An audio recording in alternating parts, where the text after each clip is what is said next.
Hello everyone, and welcome back to my Human Resource Management series. In today's lesson, we are going to talk about something very important, which is the way of communication by HR. So communication is the heart of HRM because HR is about people, and the way we talk and the way we listen and the way we understand each other make it all the difference. Now, why communication is important in HR? Because it's effective and it's everything we do. Good communication helps us to build with the trust with employees, and it makes our instruction clear and easy to follow. So it makes our instructions clear and easy to follow. So for HR professionals, it's essential in handling conflict and motivating staff and make sure that everyone is feel valued. So simply put, the better we communicate, better we manage the people. So adopting communication styles. So here's something interesting. No one person always communicate in exact same style. So we all challenge or we all change depending on the situation. So for example, the way we speak to our boss will be different from how we talk to our friends. So in HR, the skill is critical. So if you're understanding your own style and you can recognize the style of the others, you'll be able to adjust the communication more effectively.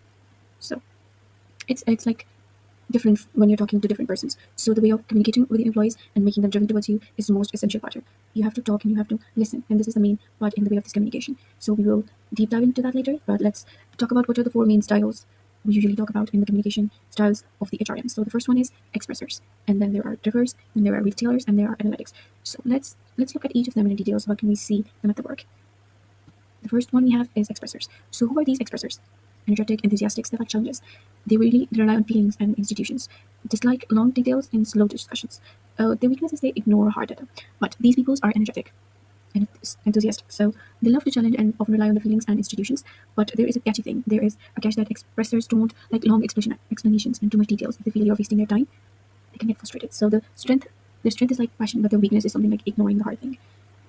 The next thing, drivers. So who are drivers basically? These are the one. They are decisive, they are confident, and they like to be in control. They tell you their opinion directly and expect things to get done quickly. So they don't enjoy small talks. They get straight to the point. The challenge with the drivers is that they may seem fussy or impatient, but if you respect their time and they show you result, you will communicate with them better. Next, we have these retailers. So retailer, they respect their positive attentions. They like to put good relationships and want to be treated kindly. So they prefer supportive, friendly environment where people feel comfortable. So but sometimes retailer avoid conflicts and just go along, they keep the peace as the HR. With the HR as you make sure that they feel heard while addressing the issue. So this is the sensitive ones in the communication. Sorry. So next we have is analytics one. These people, they love details, they love facts, they love logic. They ask so many questions before making any decisions. They like rules, they like structures, they're like clear processors. So the strength is accuracy. Their weakness is that they may take too long to decide, which can slow things down. So to work with them, always provide data and be patient.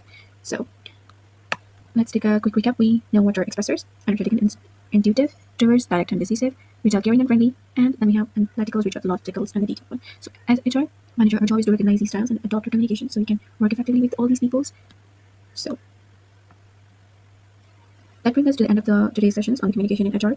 And so remember, communication is not just about talking, it's about listening, adopting, and making sure your message is connected with others. In next lesson, we will take a look into how we can do a better listening in HR. So if you found this lesson helpful, don't forget to like my video, leave a comment, and subscribe to my channel so you don't miss anything in our next class. So see you next class.